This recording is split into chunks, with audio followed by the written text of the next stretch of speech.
Hello guys, so I have a service called employee service. Okay, so let me use something called post construct here, and let me write some method public void init. Okay, so what is the purpose of this post construct?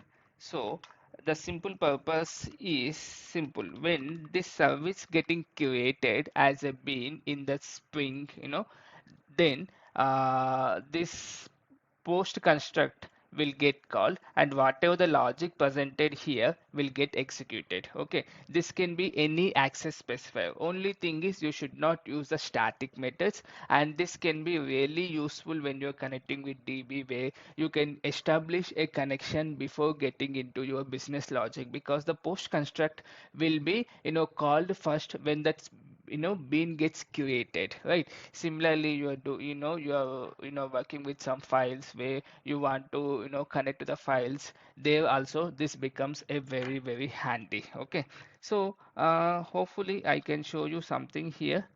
uh, Maybe